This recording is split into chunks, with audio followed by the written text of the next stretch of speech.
Hey everybody, and thanks for tuning in to the Ephrata Community Church weekly podcast. Conversation with our pastors and leaders meant to continue encouraging you to know God, know freedom, know purpose, and make a difference.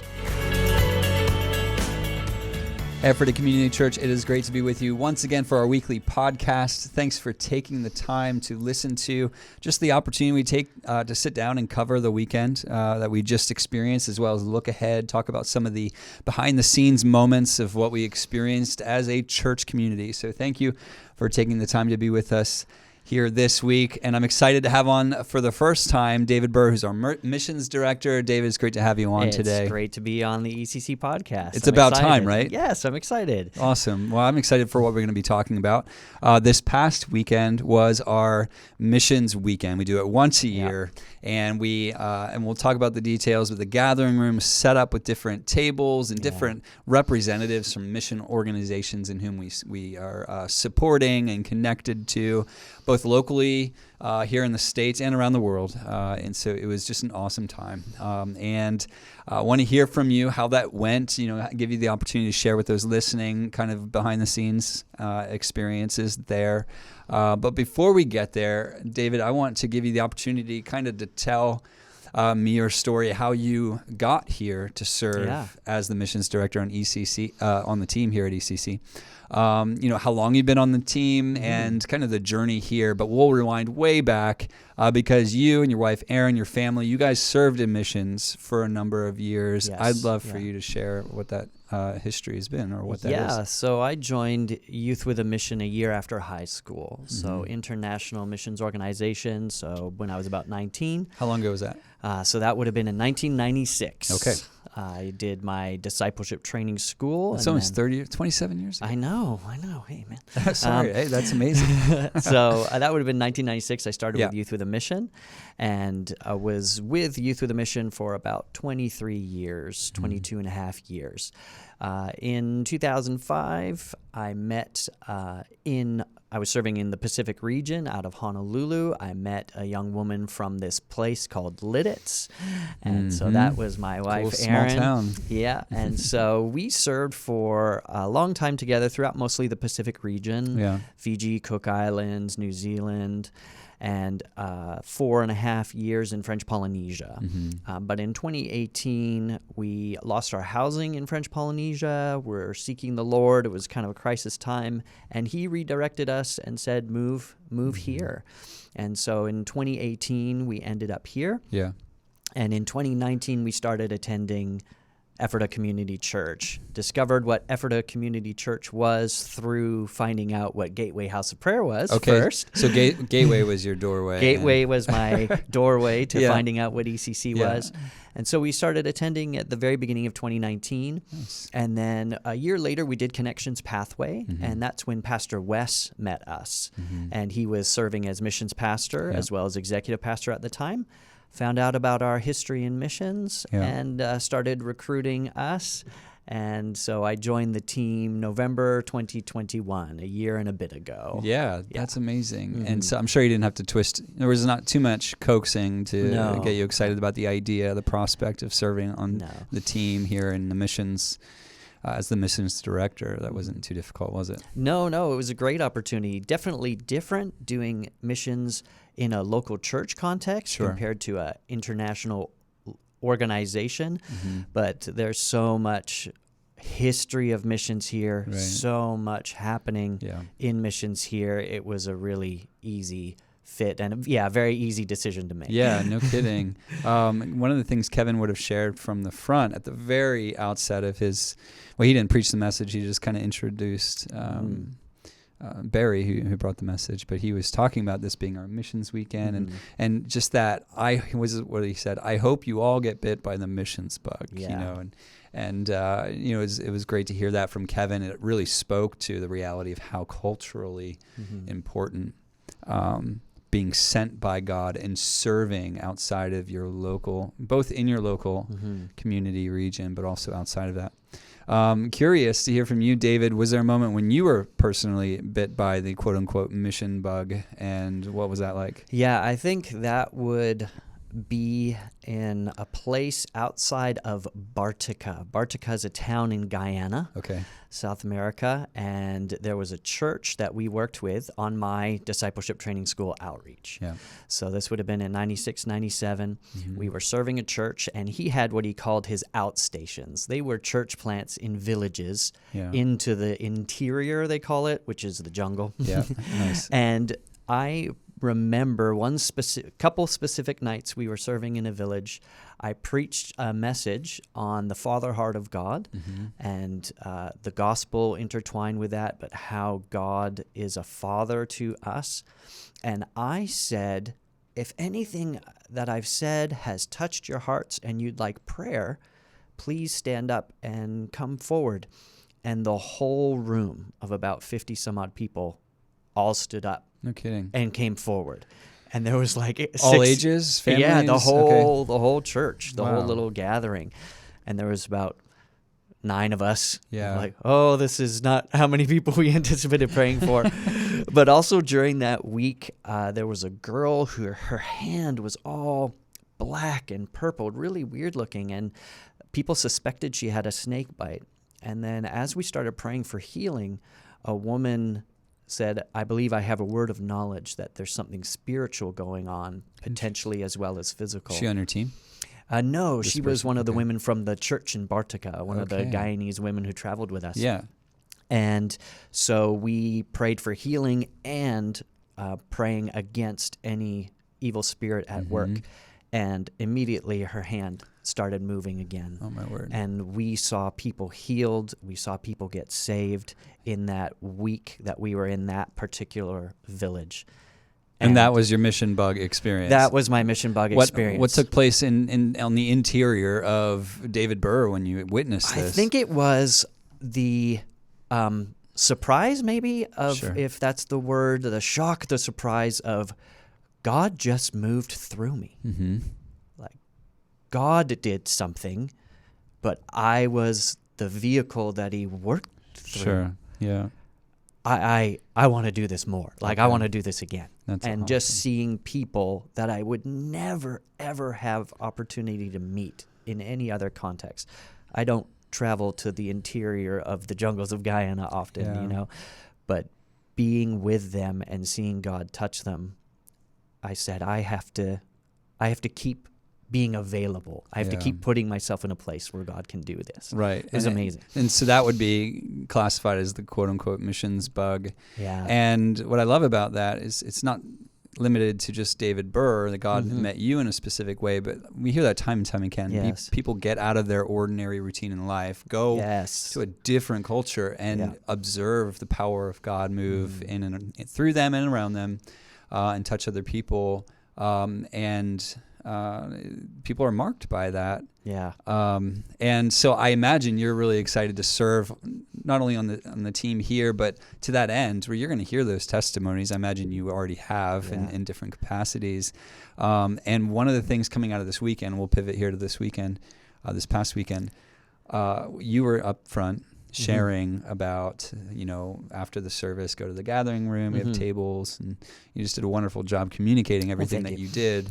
But you also you read off all the different mission trip opporunities. Yes, kind of tried to rattle them off. For 20, when I say rattle it off, because when you were talking, you just didn't stop talking, which, I had a shelf, I guess, or the assumption, I was ready to hear, 2 or 3. Here. Oh, here we have this trip here, this trip there.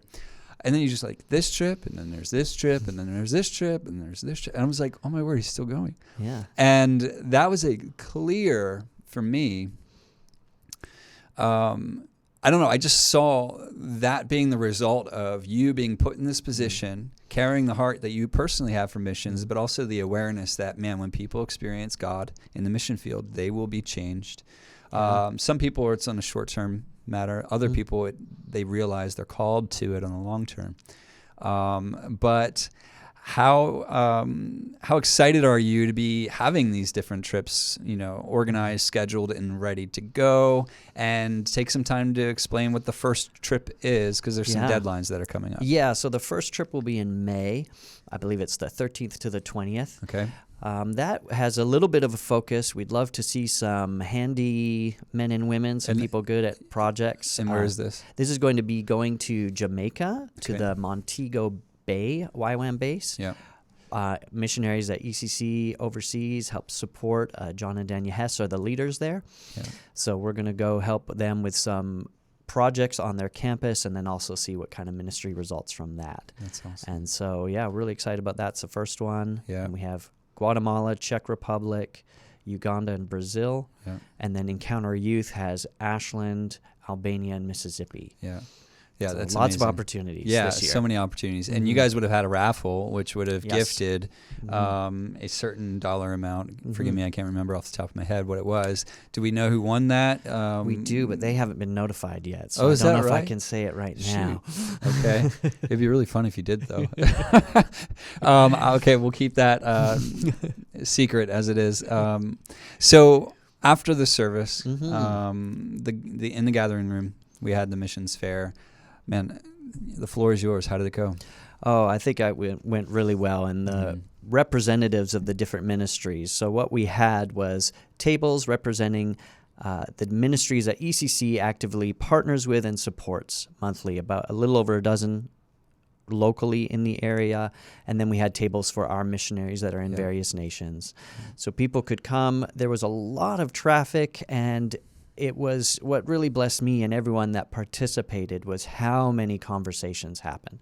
I kept hearing that. So many good conversations, conversations. People really asking how they can be involved, what they do, wanting to hear stories.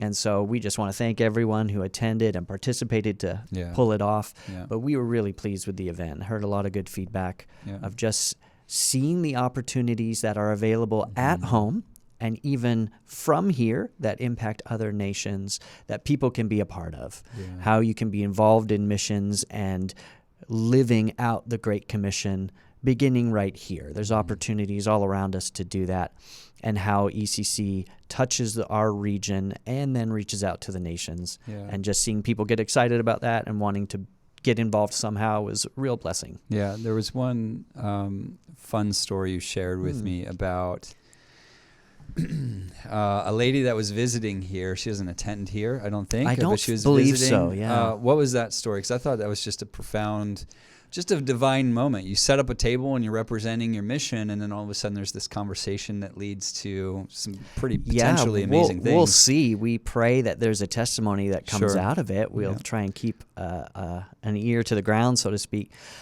Andrew Mashus is one of our representatives, one of the people we partner with for Church World Service Lancaster. They have an office in Lancaster, but it's a nationwide ministry that helps resettle refugees. It's one of the many things they do, but the main thing, resettling refugees. And so he had conversations that he expected. Hey, how can I help out?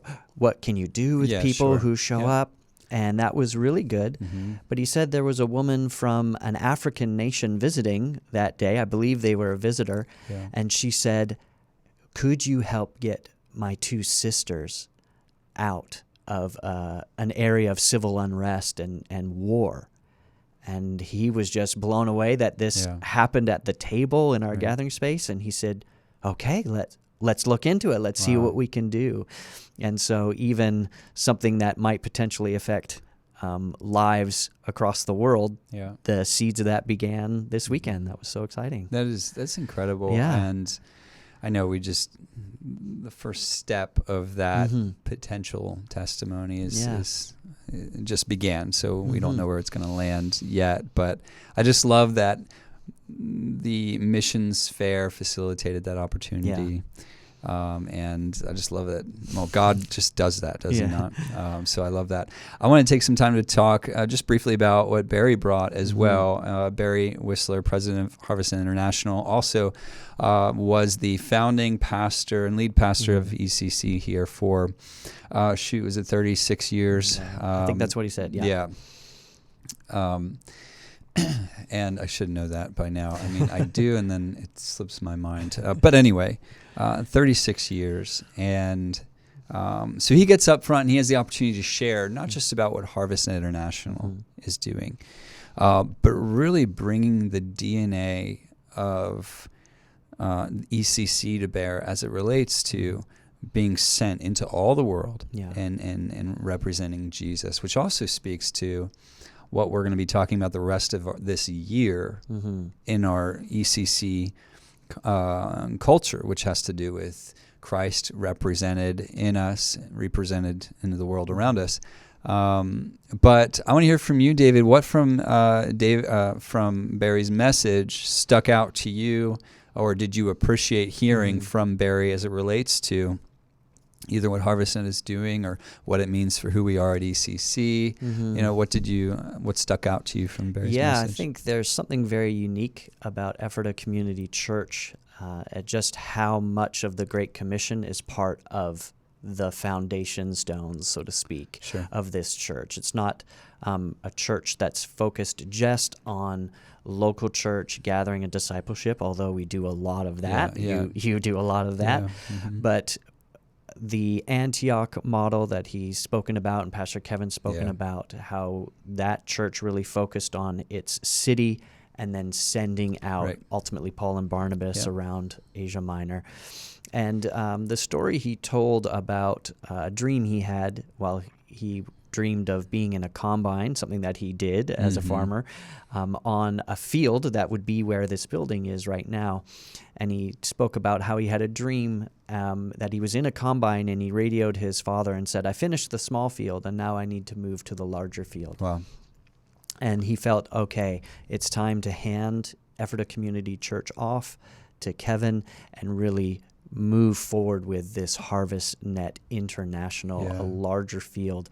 And yet it's so connected and still a part of who this church is. Yeah. So there's an apostolic network that exists in and out of this church while we have everything that Ephrata Community Church is connected to as well. And so just seeing how our region and everything happens here is one field, but we're also connected to many larger fields and the Great Commission, World Harvest, 1 billion souls coming into the kingdom. Yeah. That's cultural language. That's normal talk around here. That's what I really appreciated, that Barry, the father of that, telling his story. Yeah, and I was just reflecting this morning with some members on the team how we have people that attend ECC that have only been attending, a large population for like 2 years or less. So their experience of Barry Wissler has never been as lead pastor. Yes. And maybe you heard him speak, if they're attending every single service every year, 4 to 8 times, 6 times maybe, I'm not sure. And so for him, every time he stands up, let me say it this way, the opportunity he had to really unpack the historical account for how HarvestNet came to be and what it meant as Ephrata Community Church and where we are now, where we're heading, I think is huge in helping to provide that cultural narrative for people that are still pretty new to who Ephrata Community Church is, and realize, wow, there's a storyline that we've stepped into. And I know myself, I started attending ECC in 2006. So Barry was my lead pastor then. But I stepped into a storyline because earlier today we heard about the renewal in the 90s, and so there's this whole movement of God that I was not aware of at all, but I just hear stories and I'm just like, man, what was that like? So every time these stories are shared, they're so huge for the cultural element. You and Aaron, your beautiful family, you guys started coming in 2018, 2019? 2019. Yeah. So, you've heard these things before. You're also behind the scenes. You're hearing probably a lot more on more of a higher frequency rate. But yet it endears you. I mean, it's kind of what I hear you saying. It's connecting you to the culture here at ECC and who we are and what God's doing. Yeah. It's just great to be a part of a local church that sees itself as part of the kingdom of God that touches the whole world. Yeah, I really appreciate you having the opportunity to step into not just a role, but a gift and calling to that missions bug being fleshed out in a practical role to see other people sent and opportunities presented. So thank you, David, for saying yes to that call and serving ECC in that way. because I know there's going to be testimonies. We're going to capture them on film. We'll put them on the weekend services. People hear, I went on this trip and Jesus did this. And so thank you, David, for the work you're putting in to making these trips available. Where do people go to find out details on upcoming trips? So if you go to ephrotacommunity.church/missions, you'll see a tab for partnerships to see all the people that were represented at the missions fair, how you can keep getting in touch with them. And you'll see short-term trips as well, and then a description of missions. So nice. Right there, click on short-term trips, and you can read about or even register right away for any of them. That's awesome. Last chance, David, if you want to share who won the raffle. Oh, I just don't think I can without telling them personally. So this coming weekend, Pastor Kevin's going to be getting up front and kicking off our new series, which is going to be nonstop through, the end of the rest of the year. Yeah, which has to do with Christ being represented through us being formed in his image, his likeness, which we're beginning with John the Baptist this coming weekend, which I'm excited to hear Kevin bring that this weekend. So, but David, thanks for taking the time today to share about missions, and thank you guys for being with us today. We look forward to seeing you this weekend at the services and catching up on the podcast next week. Until then, God bless. Bless you guys.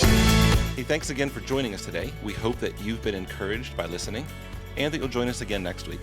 You can listen to previous episodes, find additional resources, and of course, learn more about us by visiting ephrotacommunitychurch.com.